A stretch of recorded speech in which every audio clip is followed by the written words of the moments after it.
Good morning. We're going to get started. This session continues the symposium that started on Friday. The overall title for the symposium is From Segregation to Desegregation: The Evolving Metaphor of the African American Odyssey. And today's focus, well, this morning's focus, will be on the Albany movement. And we're going to look at the Albany movement in retrospect. And Dr. William G. Anderson will introduce us to that part of the Albany movement. We're going to have Dr. Anderson introduced by one of our students, a criminal justice major, Mr. Damian Douglas. Mr. Douglas. Good morning. This morning I have the honor of introducing Dr. William G. Anderson. Dr. William G. Anderson, a professor of surgery and senior advisor to the dean of the Michigan State University College of Osteopathic Medicine. Dr. Anderson is best known for his active involvement in the civil rights movement of the 60s. He, along with his late wife, Norma, earned a place in American history with Martin Luther King Jr. and Ralph Abernathy as a part of the greatest generation that changed the face of the nation. From Americus, a small town in rural Georgia, Dr. Anderson was a high school teacher, radio announcer, mortician, before reaching his goal of becoming a physician.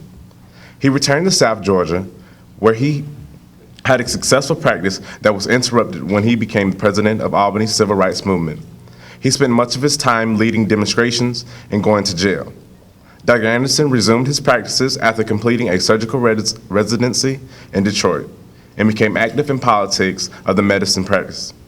He was elected to Wayne County Osteopathic Medical Association, Michigan Osteopathic Association, and finally the American Osteopathic Association, the first African American to hold this position. Dr. Anderson joined the Michigan State University family as one of the founding members of his College of Osteopathic Medicine. Later, he was instrumental in developing the lecture series titled Slavery to Freedom: An American Odyssey.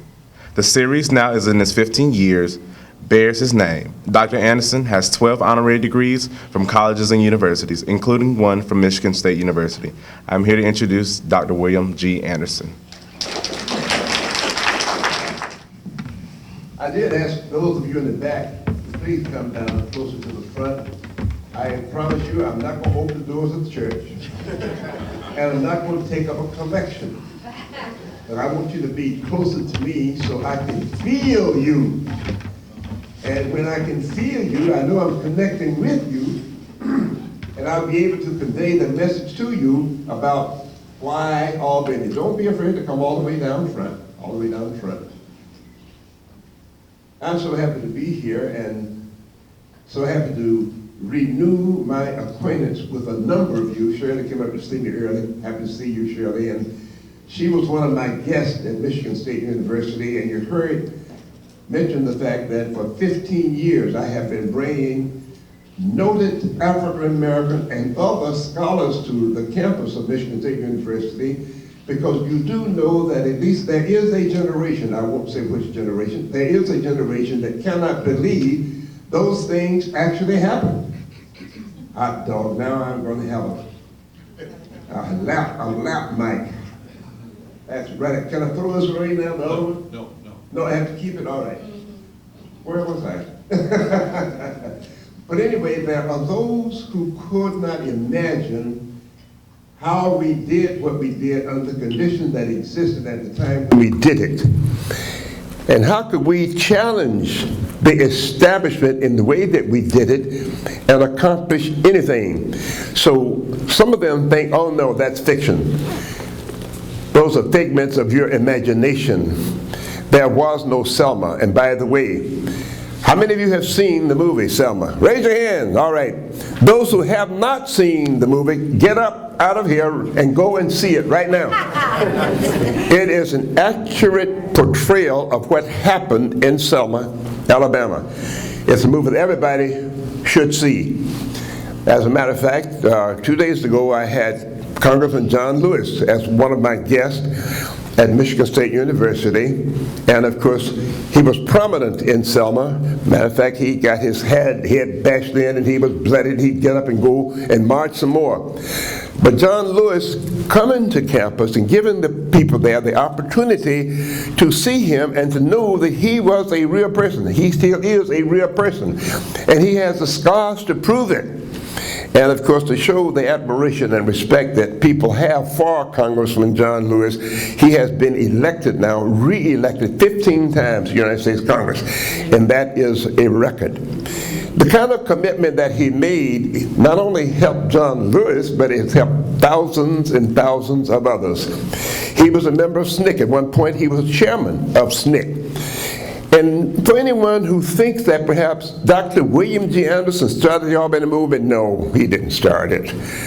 It was started by SNCC. Students started it, including students from Albany State College, led by people like Bernice Johnson. I know because I was in my office seeing patients while they were out in the streets demonstrating, and the Harris girls were there out in the street demonstrating, and they were trying to get black people registered to vote. And they were abused, they were harassed, they were intimidated. And in the comfort of my office, and my office incidentally was in Harlem, by the way, those who do not know, and I put my office upstairs over a pool room and over a liquor store. Got that pool room and liquor store. Dick Gay had the pool room, and I don't know who had the liquor store. But that was a hell of a place to have a doctor's office, wasn't it? But the patients did come to me. But let me go back to the beginning. Today I would like to answer 3 questions. Number 1, why Albany? Why Albany as a focal point for the civil rights movement in the United States? Why Albany? Number 2, what were the people trying to do in Albany that caused it to become the focal point of the civil rights movement? And 3, Ms. Harris, what did you get out of it? Was it worth the effort? Going back now, when we were brought here as slaves, we had 3 imperatives. Number 1 was survival. You recognize that possibly as many as 10 million of the Africans in the slave trade never made it in the Middle Passage. They never got here. They were killed if they rebelled, if they got sick, they were thrown overboard. So as many as 10 million. We acknowledge the fact that there were many Jews killed in Germany. Probably as many as 6 million is what the records will reflect, probably even more, because who was counting? Hitler was certainly not counting. And how many black Africans were killed in the Middle Passage in the slave trade? Who was counting? Because they were not people, so there was no record of John Jones being killed in the slave trade because John Jones didn't have a name. Just a number, just a number. So number 1, survival. And for us as a race of people to survive in the slave trade was astronomical within itself, unimaginable within itself. So the first imperative was survival. The second imperative was to create an identity. Now, I tell people that I have had not less than 5 identities in my life. Some of them I can mention. When I was born, I was colored. I know that because I looked at my birth certificate. It said colored. And many others of you who look like me, if you go and look at your birth certificate, it will say colored. Later on, I became a Negro. They changed it from colored to Negro. Now, mind you, there were some that did not learn how to say that word quite clearly, and Negro came out something like Negra. Negro, you know that colloquial, Negra, couldn't say Negro. And then my next identity was Afro-American. Who started that? I don't know. I mean, I guess it's because it is presumed that many of us came from Africa. Yes, I imagine I have some ancestors who came from Africa. African American. And now we have become Afro-American. And we did that because we said that there are those who migrate here from Italy, because Italian-American, those that come in from Britain, we call them British Americans. Those from Spain, we call Spanish Americans. So we are African Americans. Now, I don't know what else I'm called behind my back. I'm sure there are some things that I will not mention now, but those are some of the identities that we have. What is the defining word that says who we are and what we are? We had to make that for ourselves. Have you come to accept yet African American? That's all right. African American, that is an identity. But it took many years for us to get to the point where we had an identity. So that was the second imperative. The third was to transform a nation that was built on exploitation into a nation where people had the equal rights to all of the opportunities that were available in a free society. You got me? I'm saying that this nation, number one, was built on violence. It was built by slaves. It was built by exploitation. So one of the imperatives that we had was to transform this nation from one that had slaves, one that embraced slaves, built by slaves, transform that nation in a free and open society where all people can be treated as equals. Those are tremendous imperatives. Well, we got that far, but then we realized that was not far enough. We had to get the right to vote. And thus, one of the imperatives in Albany, like in many other places in the South, was gaining the right to vote. That was legal. So we had this legal hurdle to overcome. Well, if you go back to when the Emancipation Proclamation was signed, now over 100 years ago, we can say then slavery was no longer legal. That does not mean slavery was not practiced yet. Slavery was no longer legal, so we got over that legal hurdle. But there was a way that some wanted to make sure that you not get any further. You still need to be treated as a slave, so you were denied education, opportunities to get a good education. So the second of the sub-imperatives would be education. Number one, legal, Emancipation Proclamation, then education. Well, we thought we had solved that when we desegregated the school systems. But if you look at the school system today all over the United States and tell me, have they been desegregated or have they been resegregated? You go from segregation to resegregation is not the same thing as integration, so we have another step to go. That's integration. I can tell you this, in the city of Detroit, you will find in the school system probably as many as 90% of the students in the city of Detroit in the public school system are African Americans. Is that integration?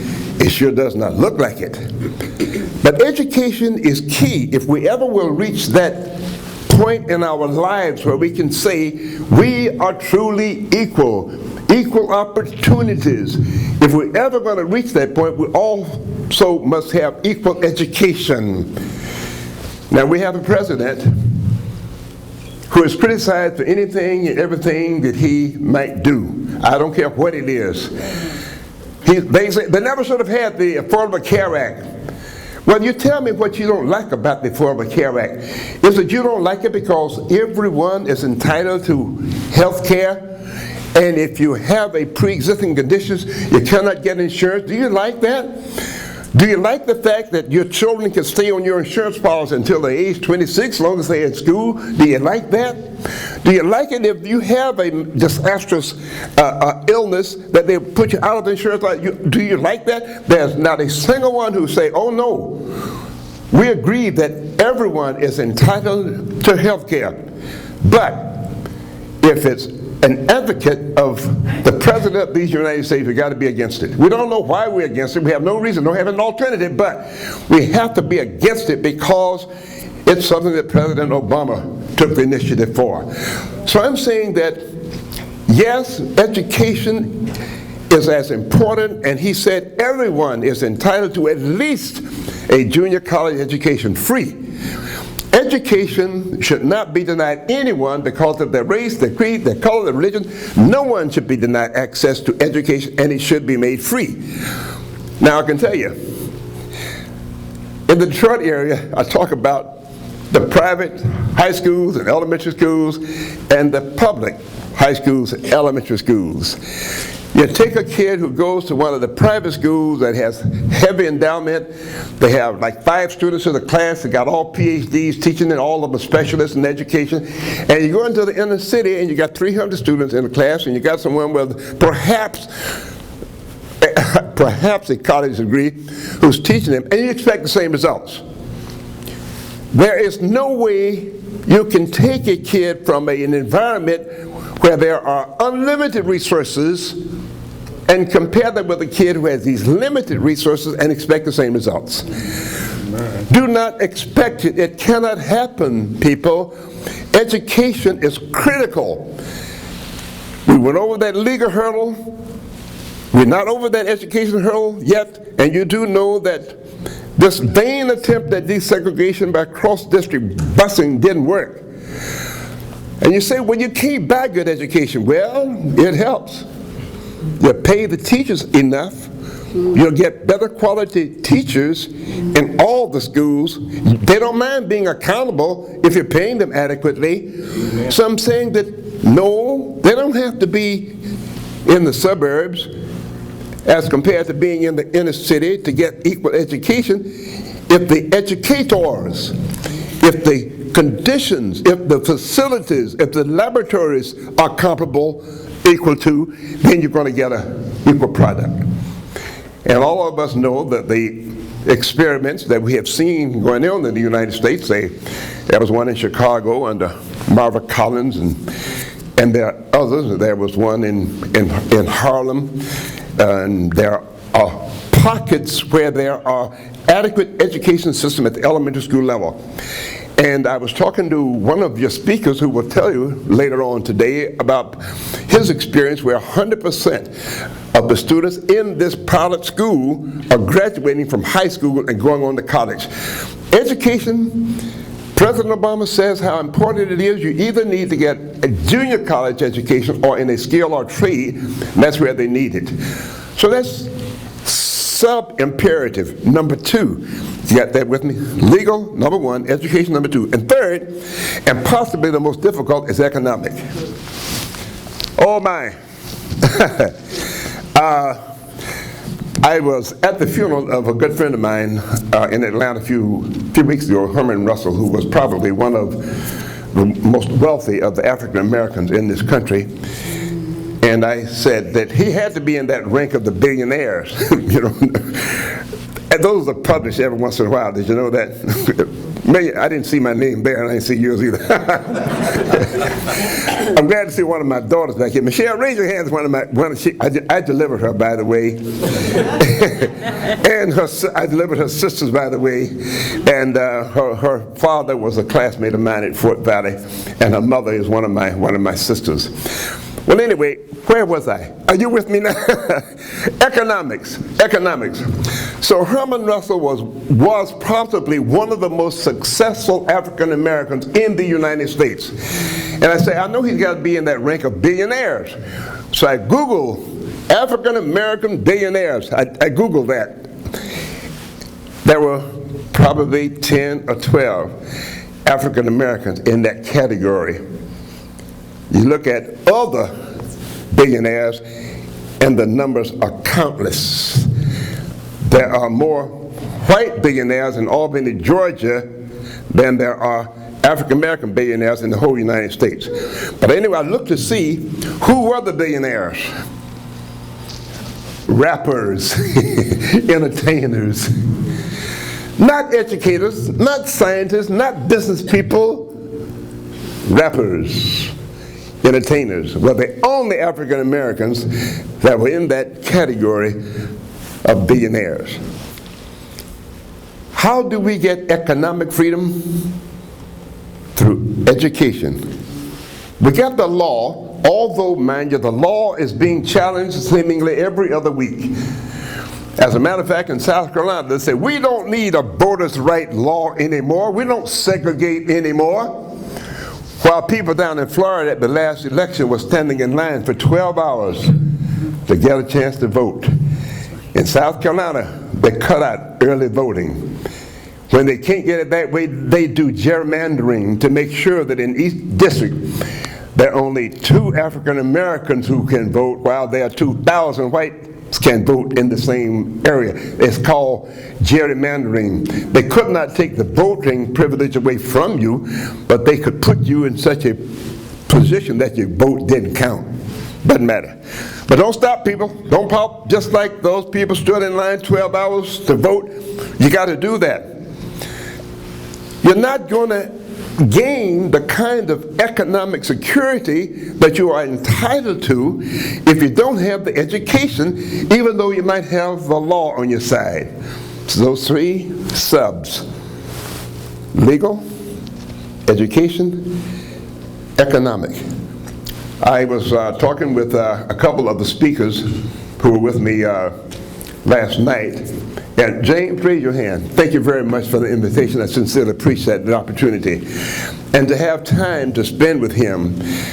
And we talked a little bit about Selma, but we also talked about black enterprise. And I dare say the magazine is not in our public schools in the African American communities. We will find the money to buy a basketball or football. Don't take that away from them. But we also need to find the way to put in the hands of these students the opportunities that may be identified in publications like Black Enterprise. Thank you. Now Herman Russell, he's one that I admire greatly. He came up with menial means. That is, his father was a plasterer, and he started as a shoe shine boy. And he grew to the point where he literally had a hand in the rebuilding of Atlanta, one of the most highly respected people in the country. What he did, though, he did something that we have not learned how to do: create wealth for the next generation. In other words, my father was an insurance man. Some of you knew of my daddy, J.D. Anderson.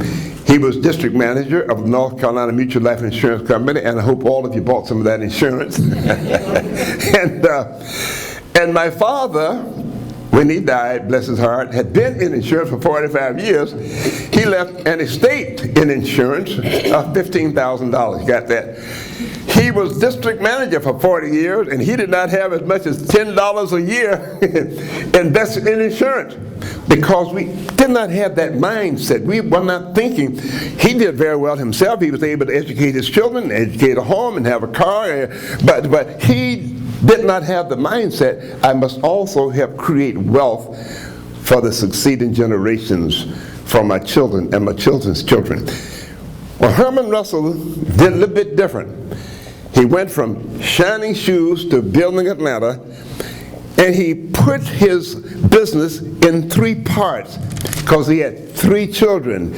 He was in development real estate, managing real estate, and in concessions. 3 children, 3 divisions, put a child in each one of them. So each one of the children had a head start.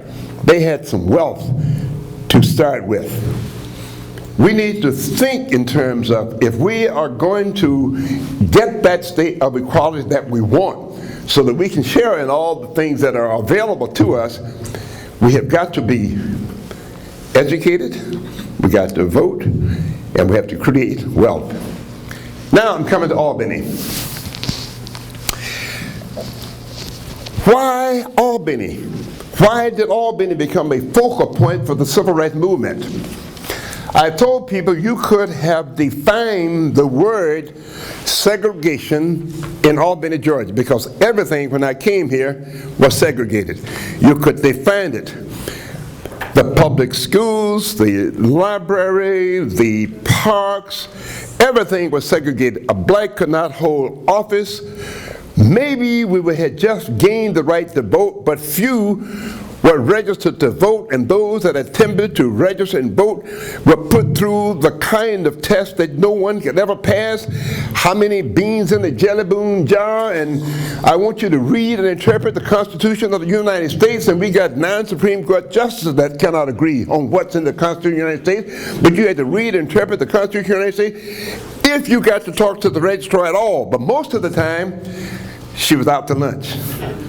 Or as soon as we would get there to register, you know how that was, don't you? As soon as we would get there, all of a sudden, it's lunchtime. And how long did lunch last? As long as you stood out there waiting to try to get in. That's how long. So it would not be over until you left. But there was some Albany. If you see the movie, you will see where Martin Luther King Jr. and his staff selected Selma, and there was a reason for it. It was because of the experience that he had in Albany, Georgia. Did you know that? In Albany, Georgia, Chief Laurie Pritchett, who is dead now, so he cannot contest what I'm about to say, Laurie Pritchett. I can say this also parenthetically. He was basically a decent man, a decent white man that was trapped in a society that demanded of him that he do some things that were negative. He was directed by members of the city council as to stop these demonstrators, don't let them register to vote. That was what it was. But he, as an individual, I do believe, was a fairly decent man. But in the movie, Martin Luther King asked at one point, is this going to be more like Laurie Pritchett in Albany that would not permit his police to perpetrate any violent acts on these who were demonstrating? Don't do that. Lock them up, mind you, but don't beat them. Don't bury them. We don't want that. As opposed to Bull Connor in Birmingham, who said, turn the water hoses on them, turn the dogs on them, beat them with the billy clubs. So he said that Selma would not be like Albany with no violence, and would not be like Bull Connor where they beating up babies up there, but Selma would beat up on everybody, but they would do everything they could to stop them from marching that demonstration from Selma to Birmingham or to Montgomery. So I'm saying that Selma didn't just come out of the blue as another place like Albany just did not come out of the blue. There was a reason that Albany was selected. SNCC came in, led by Charles. Charles Sherrod was one of those. John Lewis was at one point the president of SNCC, or the chairman of SNCC. And we had Charles Jones, many of you will remember him, but it was the children that were leading the people downtown to register to vote. I was sitting in the comfort of my office in Harlem. My office was over a pool hall and a liquor store. Got that? Pool hall owned by Dick Gay and the liquor store. That's where my office was. As a matter of fact, I did not have the sophisticated instruments to test for whether or not you were in cardiac decompensation. That is, you had a bad heart. But if you could climb the steps to my office, your heart was all right. That was the test. They saved a lot of money. Saved my pay a lot of money too. But the patients came to me, and they came to me because I treated them as people. I treated them with compassion, with loving care, identified with them. I lived with them. I went to church with them. My kids went to school with their kids. So they came to me because I was part of the community. But I was in the comfort of my office, and I was getting $3 for an office visit when I could collect it. Sometime it was, I'll pay you Saturday. Saturday never came, but that was all right. I took care of them anyway. And I made house calls. Those of you who don't know what a house call is, that means a doctor will come out to your house and treat you in your house. I did house calls, and sometimes I got paid $5. $3 office, $5 house call. In the comforts of my office, and I had a wonderful practice, I would see these kids going downtown trying to get people to register to vote. And I saw the treatment they were getting, and it pricked my conscience. It said to me, I talk to myself a lot, sometimes that is the only way I can get an intelligent conversation. I talk to myself. I said, you know, they are doing that for me. You got that? They're doing that so I would have the right to vote. I had never voted. When I came to Albany, Georgia in 1957, I had never voted because you could not register, therefore you could not vote. And the only party in the state of Georgia was the Democratic Party. That was it. So if you ever got a chance to vote, you were going to vote Democratic. Nothing had anything against Democrats. And don't let anybody know this, but when we first got the right to vote in Albany, Georgia, we had a right to vote for a Republican. And I did not want to vote for Tricky Dick, but I wanted to demonstrate that, yeah, now that we have that right to vote, I have choices that I did not have before. So I just wanted to vote. I would have voted for Humpty Dumpty, just to have the right to vote. Well, this was important for people in Albany, Georgia, like people all over the United States today, that inalienable right only comes if you exercise the right to vote. So we were denied. I would see these kids doing that, and it pricked my conscience. And I said, they're doing that for me. I can do no less than to go out there and join them. That's how I got involved. And let me say, in all humility, I was the only doctor in the United States in the entire civil rights era to get in front of civil rights demonstrations and, in fact, go to jail. I did not do that as a doctor. I did that as a concerned person for the future of my people.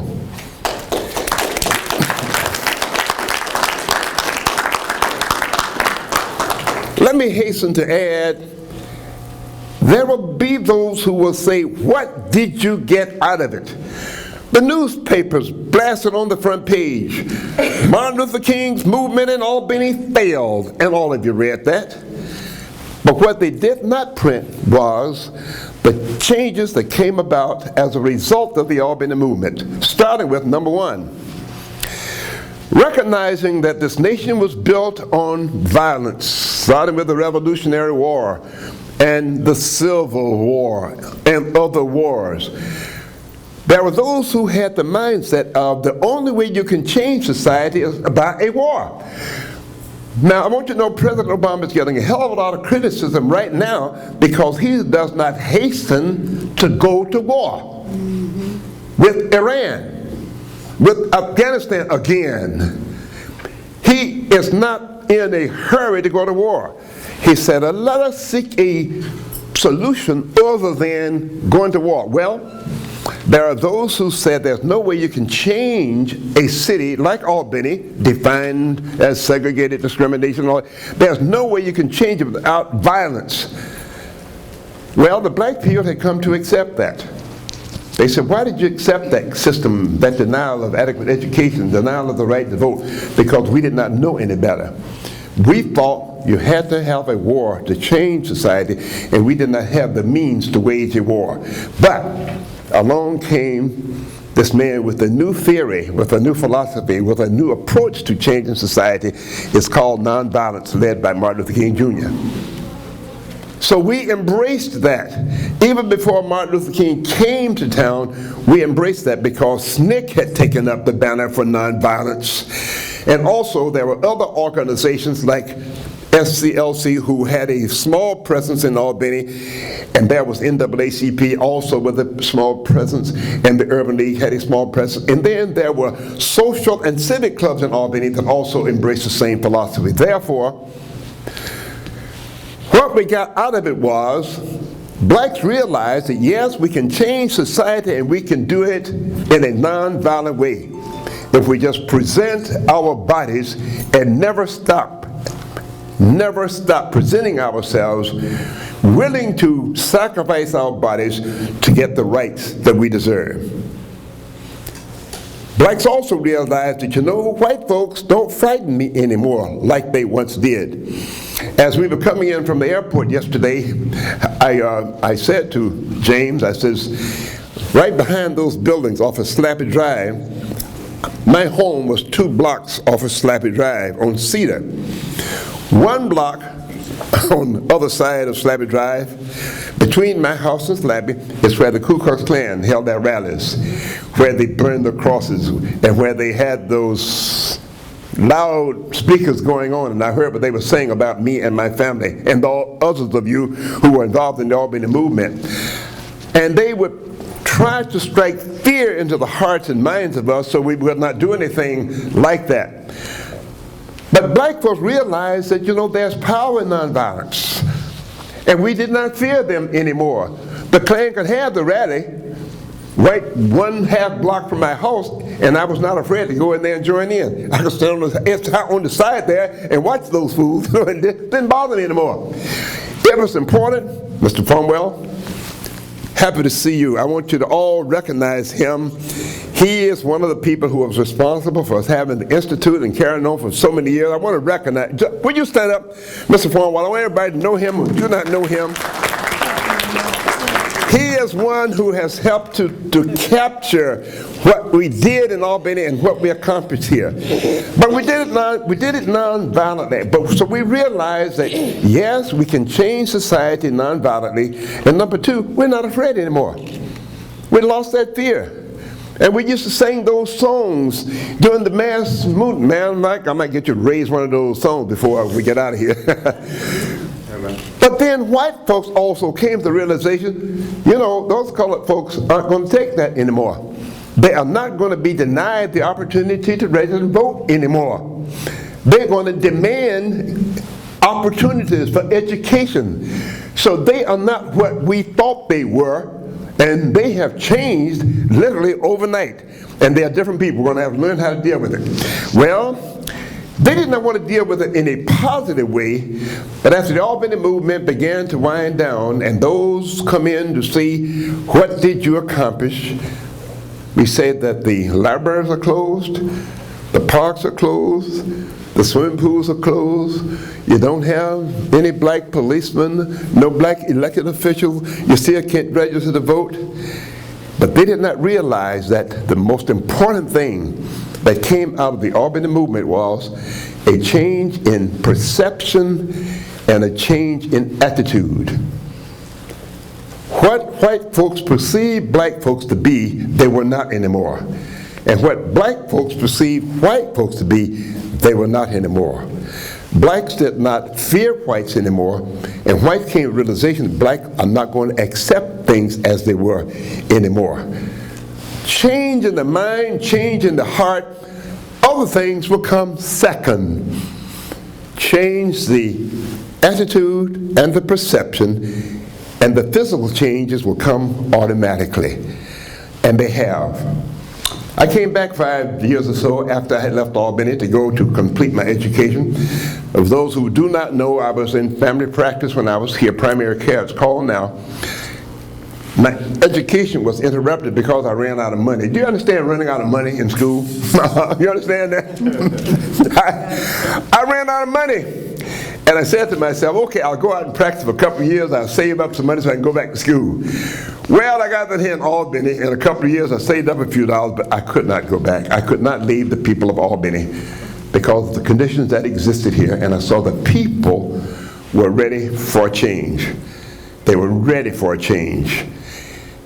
There's a little bit more about that also. But why did I come back to Albany?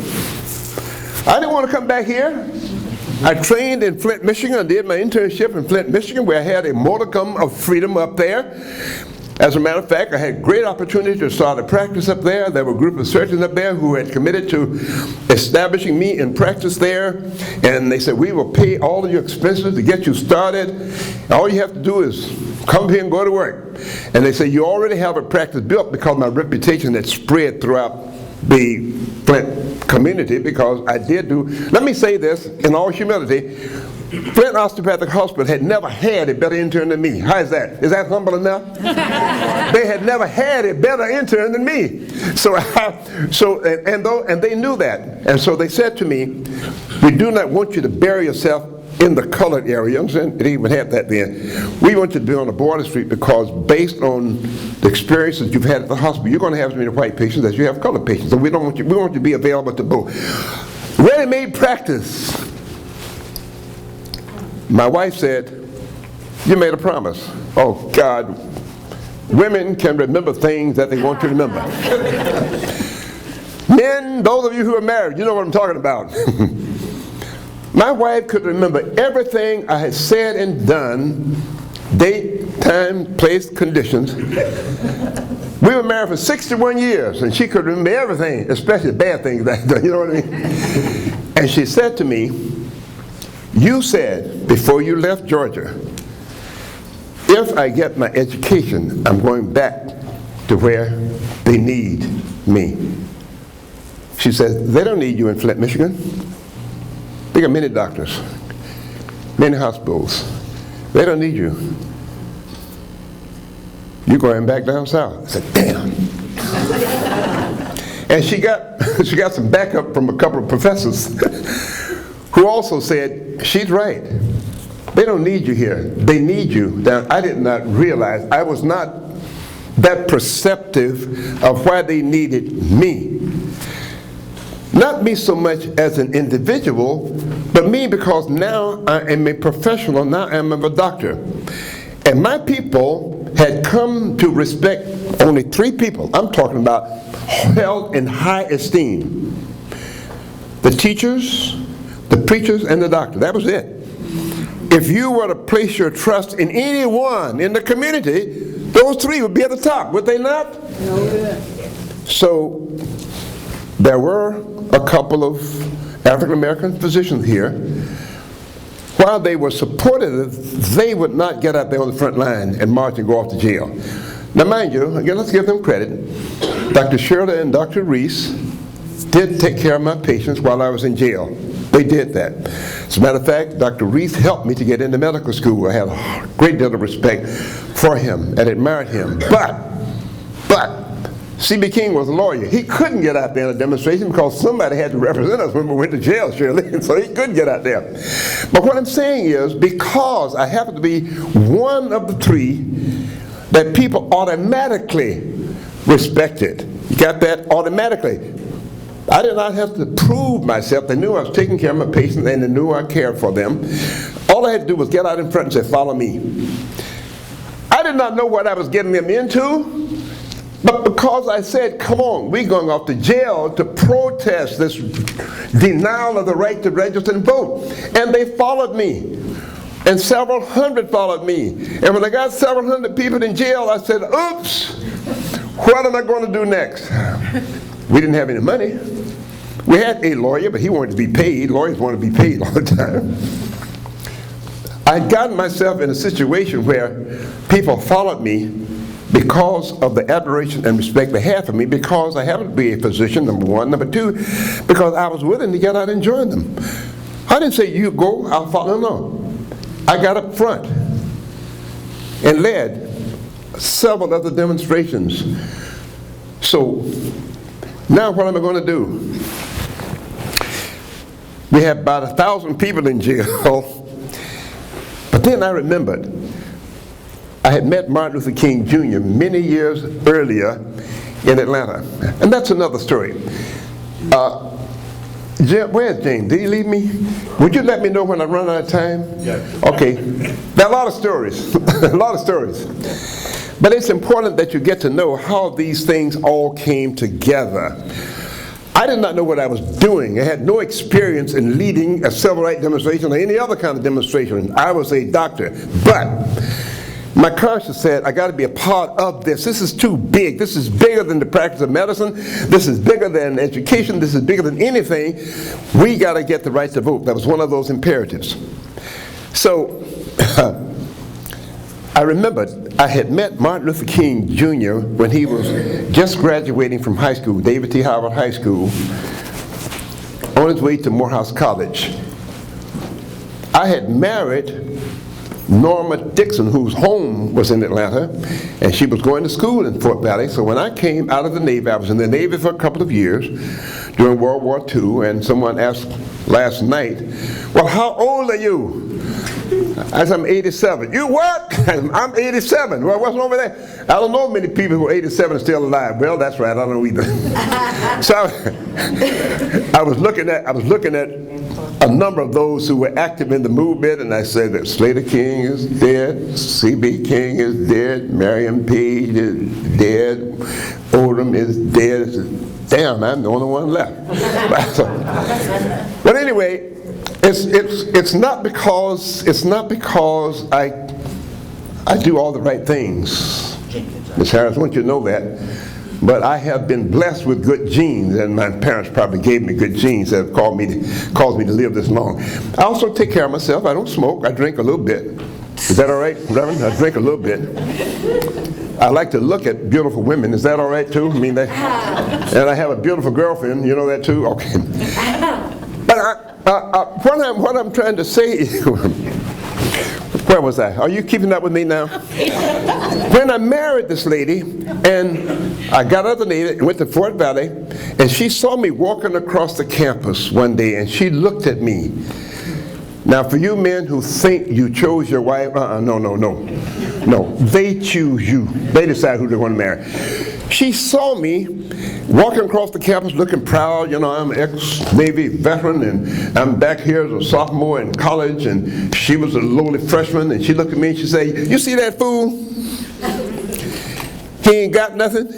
He ain't nothing, but I'm going to marry him and make something out of him." And you know what she did? She married me and made something out of me. So if you got a good mate, what I'm saying, if you got a good mate that will help you, will support you, will encourage you, it is absolutely priceless. It is coincidental that her brother was the best friend of Martin Luther King Jr., who just graduated from David D. Howard and was a freshman student at Morehouse. When we spent time in Atlanta with her family, and she did not have a father, he had divorced her mother, left her with 4 children. I damned him for doing that. So men, if you have those children, at least take care of the children if you don't do anything else. Well, they were best friends, my wife's brother and Martin Luther King. They both were aspiring ministers. They would come to my mother-in-law's home to practice their preaching. And if you ever heard a couple of 17, 18-year-olds practicing their preaching, it's equal to listening to a novice with a violin, learning how to play a violin. It's terrible. My brother was a violinist, and he used to wake up 5 o'clock in the morning and bring a violin. It was horrible. Well, it was just about as bad listening to Martin Luther King Jr. and my brother-in-law, James Dixon, practice their preaching ad nauseum. At one point I said to Martin, "Why don't you just shut up?" I did not realize that I was telling a future world leader, a Nobel Peace Prize leader, a world leader, to just shut up. But that did not end the friendship.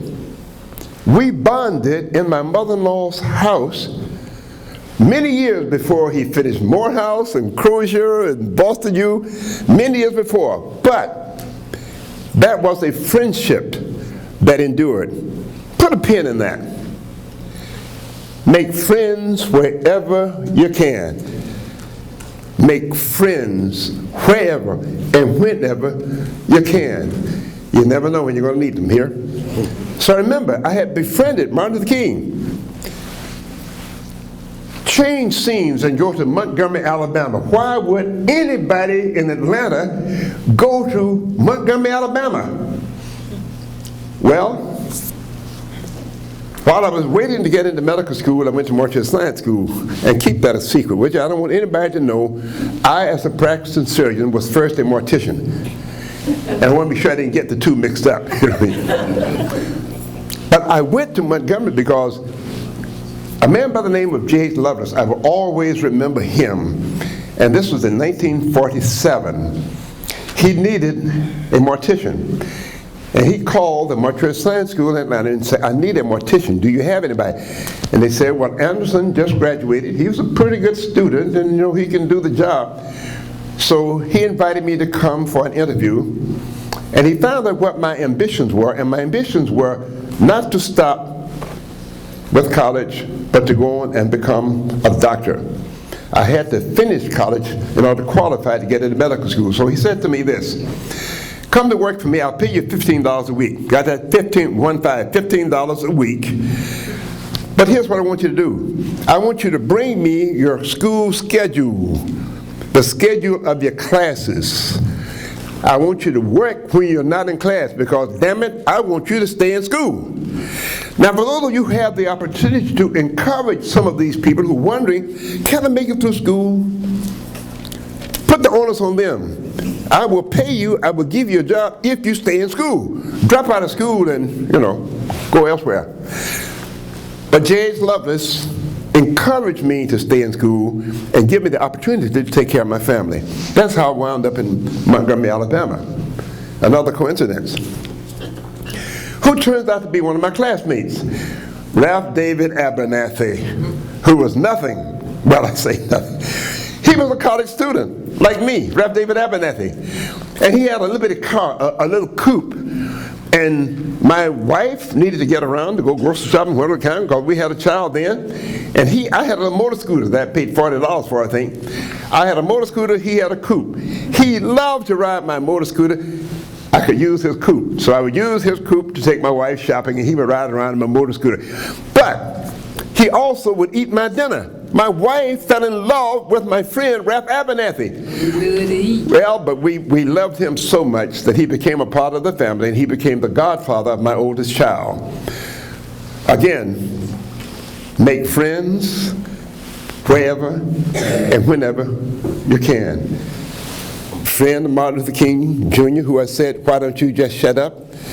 Ralph David Abernathy, where we shared a coupe and a scooter, but you also ate my dinner. My wife would have to cook another dinner when I come home. Friendship. Now, let's go back to Albany. I'm about to shut up. Oh my goodness, all right, I'll have to come back next year to finish up. But let me finish this. All these people in jail, what I did was, I remembered these two people that I had befriended, and now they had had the experience of the Montgomery bus boycott. Success, nonviolent success. They had already proven that it works. So I called up Martin, called up Ralph. I said, I need you to come down here. My wife and I pleaded with them, and they were reluctant to come down here because they said, you have no organization, you have no plans, you have no money, you've got nothing. I said, we have one thing, and the people of Albany have that one thing, a burning desire to be free, to get the right to vote, the right to sit on the front of a bus, to eat in a lunch counter. All of these things they did not have, and that's what they want, and that's what they need. After much pleading, they came. I'm almost done. But Martin came with the intent of giving a speech and going back to Atlanta. He did not come with a toothbrush or a pair of pajamas. But that night, he spoke 4 times in Shiloh. Is Reverend Boyd here yet? I admire and respect Reverend Boyd, Reverend E.J. Grant, who opened up their churches for the initial mass meetings. He came back, and Martin spoke, and Ralph spoke in those 2 churches. Looked like all night. People came from miles and miles around. How they got the word that the king was coming to town, I don't know, Shirley. We did not have television, most of them didn't have radios, we didn't have newspapers, but they heard the king is coming. And they packed out the churches, and Martin spoke 4 times. That night, I knew another stride toward freedom was being made. I'm going to hush. The rest is history. Thank you very much. We